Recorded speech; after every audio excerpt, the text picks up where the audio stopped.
Assalamualaikum warahmatullahi wabarakatuh. Selamat datang di channel RDS Education. Saya akan membahas tutorial sistem pendukung keputusan penerimaan beasiswa menggunakan metode SAW dan MS Excel. Algoritma SAW Simple Additive Weighting. Langkah-langkah penyelesaian SAW sebagai berikut. 1.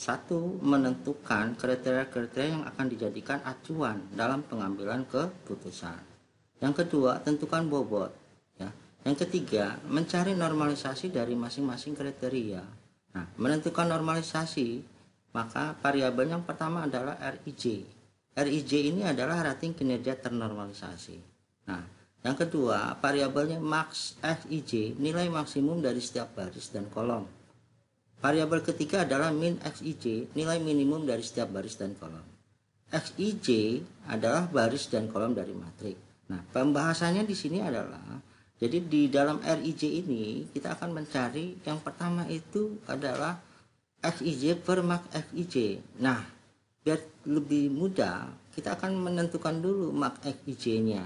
Nah, jika adalah atribut keuntungan atau benefit, maksudnya apa sih?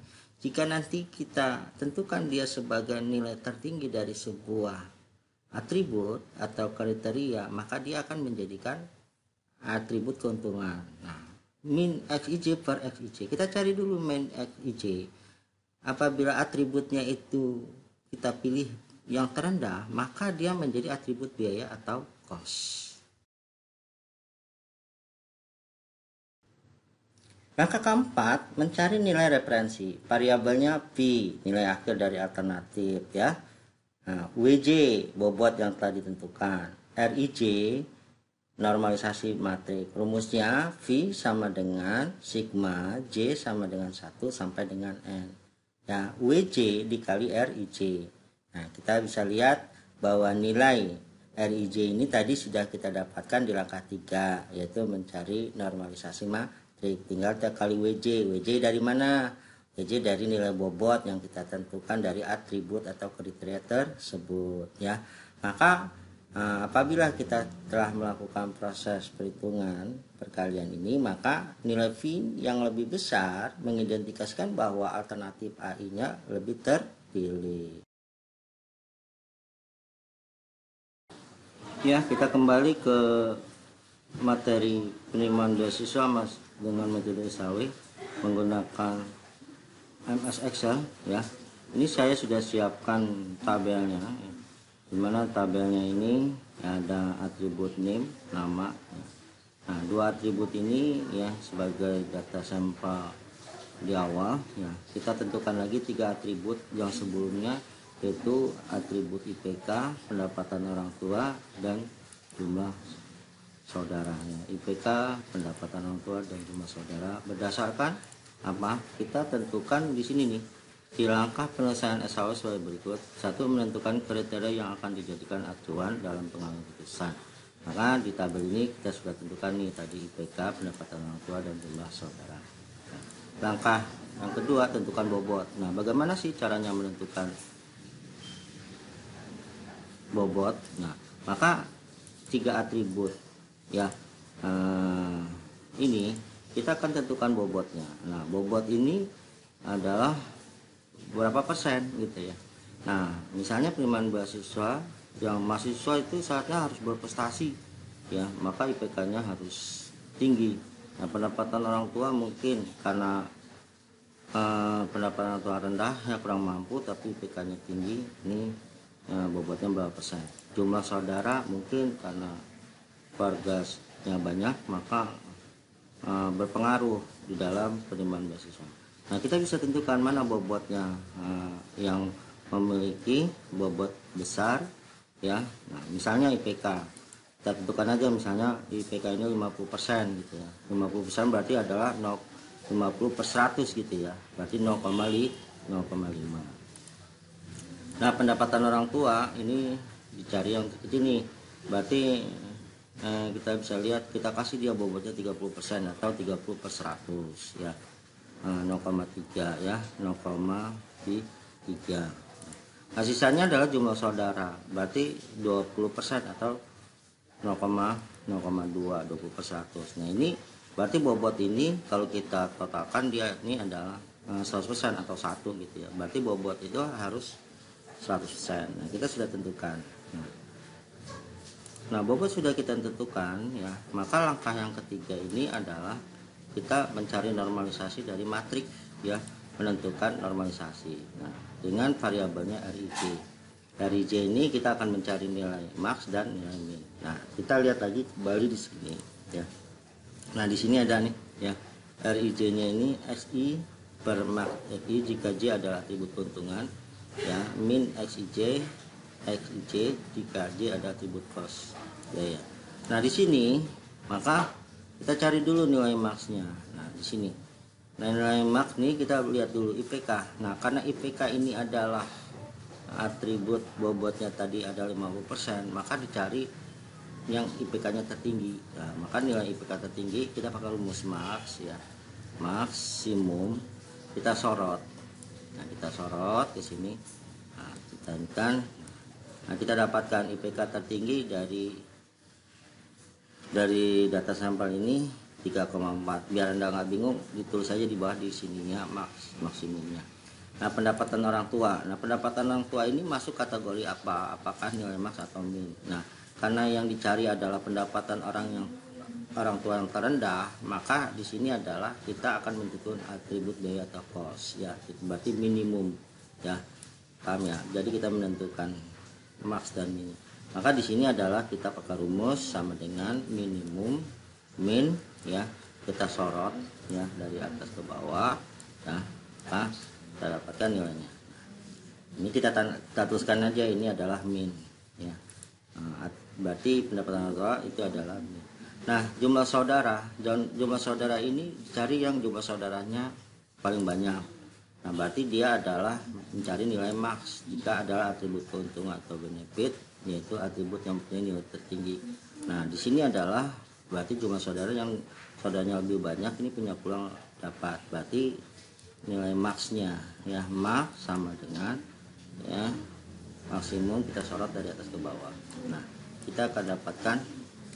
Nah, ini kita tuliskan aja biar Anda nggak bingung. Nah, sini berarti kita sudah menentukan nilai daripada yang namanya max dan min. Nah, sekarang kita masuk ke apa? Kita masuk ke rumus ini ya, ke rumus yang namanya RIJ-nya ya. Oke.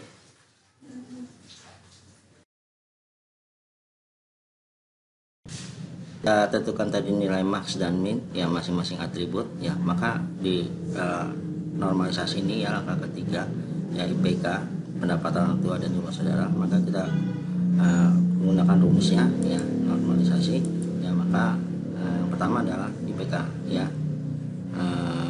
sama dengan ya, kita XIJ-nya itu adalah ini 2,5 dari IPK per ya, max IJ-nya adalah 3,4 ya, yang kita sudah tentukan. Nah, ini saya kasih blok dulu FNM4 tujuannya agar bisa kita sorot ke bawah, tidak lari ya. Oke. Nah, ini karena masih nilainya 0,75 bawah 0,088, kita biar rapi, biar standar, maka kita kasih number 2 digit yang di belakang angka desimal. Oke, baik, kita sudah dapatkan. Berikutnya adalah pendapatan orang tua. Nah, pendapatan orang tua ini ya sama juga, yaitu tadi bahwa orang tua itu mendapatkan min ya, nilai minimal. Nah, maka rumusnya adalah ya sama dengan minimal berikutnya dibagi dari pendapatan orang tua yang pertama ya, rekod pertama. Nah, ini kita blok. Nah, ini biar penguncian, biar kita nanti gampang mensorot ke bawah. Kita enter ya. Nih. Oke, karena ini kita standarkan juga aja ya, biar nah ya 2 digit di belakang desimal. Oke, sudah kita dapatkan. Nah, tinggal berikutnya adalah jumlah saudara. Nah, jumlah saudara ini sudah kita lihat tinggi, dia adalah nilainya adalah max ya, berarti XIJ per max. Nah, maka sama dengan ya jumlah saudara ya dibagi ya daripada nilai maxnya ini 4. Nah, ini kita blok dulu ya, 16 nya ya F4 melakukan penguncian agar bisa kita sorot ke bawah. Yes dulu, oke. Kita tarik ke bawah. Oke, nah setelah kita dapat ya, maka ini tadi kita lihat udah standar ya kawan, ini udah digit ya. Oke, saya rasa itu sudah kita dapatkan. Maka ini adalah langkah yang ketiga, normalisasi kita anggap sudah selesai.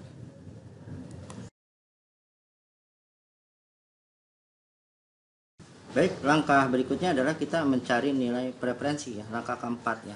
Nah, di sini kita tadi sudah tentukan ya nilai dari RIJ-nya ini, IPK, pendapatan orang tua, jumlah saudara, ini adalah nilai RIJ atau normalisasi. Nah, berikutnya adalah rumus daripada nilai preferensi itu adalah V sama dengan gitu ya. Di sini adalah V sama dengan sigma J sama dengan 1 ya, sampai dengan N ya. WJ berarti bobotnya dikali dengan RIJ.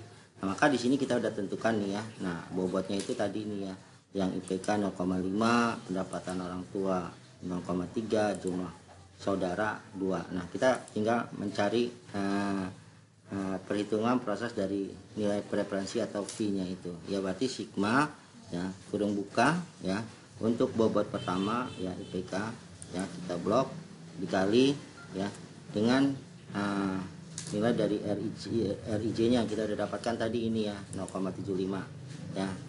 Nah, kita tambah ya WJ yang berikutnya adalah pendapatan orang tua blok ya 0,3 ya dikali dengan RIJ-nya dari pendapatan orang tua ya, ini berarti kita tambahkan lagi ya, itu WJ-nya itu adalah dari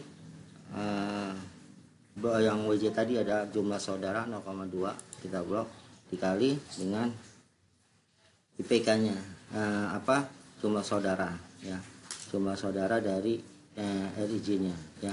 Ini sudah dapatkan.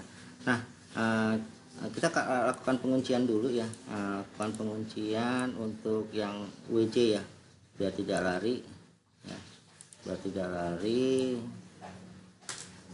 Oke, kita FN F4. Nah, berikutnya kita penguncian F4 ya, untuk PJ pendapatan orang tua yang kita blok tadi, ini kita blok lagi yang bobot dari jumlah saudara F4. Oke, kita udah dapatkan nilainya. Nah, kita sorot ke bawah. Nah, karena ini kita standarkan aja number, maka kita kasih 2 digit desimal di belakangnya. Oke, nah kita udah dapatkan. Nah, ini adalah nilai preferensi ya, nilai preferensi yang sudah kita buatkan. Ini adalah langkah keempat ya. Maka di V ini, maka mana nilai yang terbesarnya, nilai preferensinya ya. Kalau kita lihat lagi mengacu di sini ya, kita langkah keempat, nilai V yang lebih besar mengindikasikan bahwa RI lebih terpilih. Nah, maka kita sorot aja nih ya datanya dari sini ya, kita sorot ya, kita sort ya ke sini,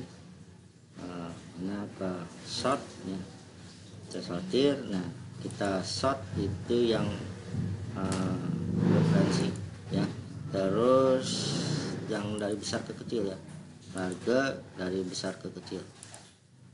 Nah, kita dapatkan nilainya adalah bahwa preferensi yang pertama itu atas nama siapa, Renaldi Sutrisno ya. Ini yang berikutnya, ini itu kita dapatkan ya, mereka yang berhak. Nah, ini kebijakan ini ya berdasarkan tadi menggunakan metode perhitungan SAW ya. Mungkin kalau ada kebijakan lainnya silahkan, ini salah satu metode ya SAW kita mencari mahasiswa yang berprestasi. Saya rasa cukup sekian dari saya mengenai penentuan ya keputusan penerimaan beasiswa untuk mahasiswa dengan menggunakan metode SAW. Dan terima kasih saya ucapkan sudah mendengarkan di channel RDS Education, dan mohon subscribe dan like-nya itu dibantu agar nanti education lain Anda akan mendapatkan notis. Terima kasih. Wassalamualaikum warahmatullahi wabarakatuh.